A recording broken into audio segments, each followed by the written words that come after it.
capítulo 39 del curso bíblico Recorrido por las Sagradas Escrituras.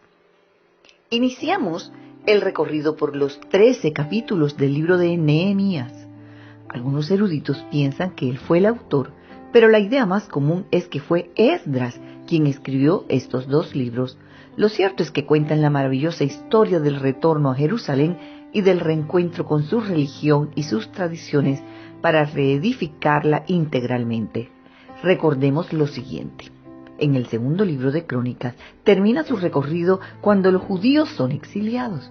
Después el libro de Esdras retomó el hilo de la historia con el regreso ordenado por el rey Ciro cuando los 70 años de la cautividad habían terminado y un remanente regresó a la tierra de Israel guiados por Zorobabel. Luego viene el regreso bajo la dirección de Esdras, que ocurrió unos 50 años después del primer grupo, y Nehemías regresó unos 15 años después de Esdras. Por supuesto que todas estas cifras de años que mencionamos son solo aproximadas y las presentamos para dar una idea de las diferentes etapas de la historia de Israel después de la cautividad. Mientras que Esdras, el sacerdote, se ocupó de la parte religiosa, Nehemías llegó con el propósito de gobernar el país para restaurarlo políticamente, económicamente y socialmente. Para tener una idea de la fecha en que ocurrieron todos estos acontecimientos, tenemos en cuenta que si usted quiere tener esas fechas más o menos exactas, podemos decir que el decreto de Ciro fue promulgado en el año 536 a.C., y eso lo encontramos en el libro de Esdras en el capítulo 1, verso 4. Luego el decreto de Artajerjes fue emitido en el año 445 a.C., en el 20º año de su reinado. Nehemías tenía un cargo muy importante, ya que era el copero en la corte del poderoso rey de Persia, Artajerjes. Esto lo posicionaba entre los hombres de confianza que cuidaban al rey. A pesar de su buena posición, su condición estaba con el pueblo de Dios de Jerusalén, porque su corazón se había inclinado con misericordia para sus hermanos, y él aún sin saberlo formaba parte del plan de Dios para su restauración. Por tanto, lo inquietó por saber cuál era la condición de sus hermanos que habían vuelto a su nación. Al preguntarle a unos judíos cómo estaban en Jerusalén, se entristeció su corazón y oró a Dios pidiéndole misericordia para que perdonara su pecado por el cual estaban en esa condición.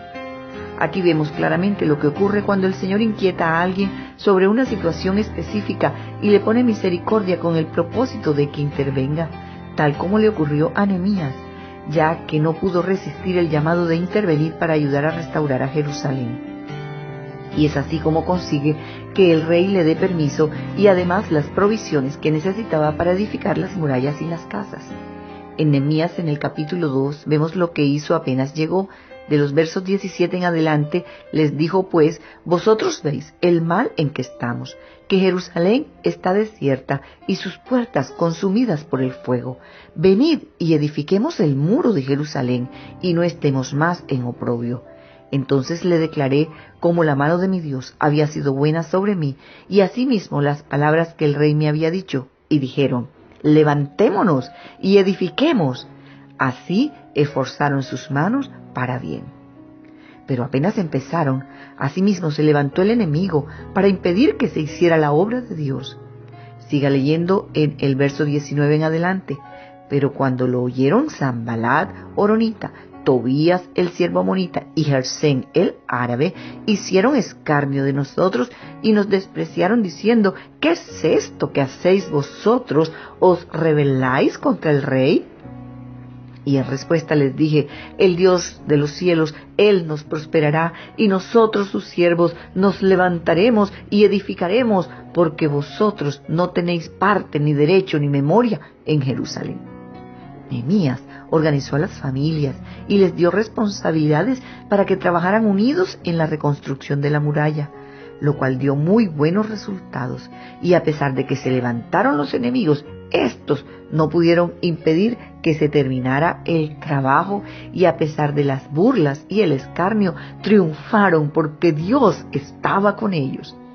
Esdras estuvo en el mismo tiempo con Nehemías, trabajando en distintas áreas, pero confiando solamente en Dios.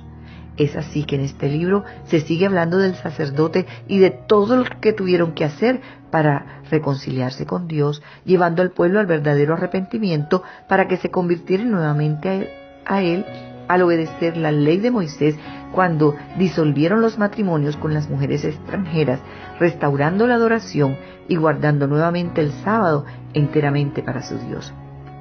Estos dos libros, tanto el de Esdras como el de Nehemías, son fascinantes porque sus relatos nos enseñan a confiar plenamente en Dios y Él se ocupará de nuestros enemigos y que no hay misión que no podamos realizar si no contamos con la ayuda de Dios. Él demostró que no hay nada imposible para el que cree y que cuando estamos haciendo su voluntad, Él nos proveerá para culminar la obra que nos encomendó. Los judíos volvieron a adorar a Dios y a cumplir con todos los estatutos y mandamientos del Señor y fueron prosperados y guardados de sus enemigos que no pudieron vencerlos. Ciertamente que si el Señor está con nosotros, ¿quién puede estar en contra nuestra? Con Cristo somos más que vencedores. Hasta aquí el recorrido por los 13 capítulos del libro de Nehemías. Espere el maravilloso libro de Esther.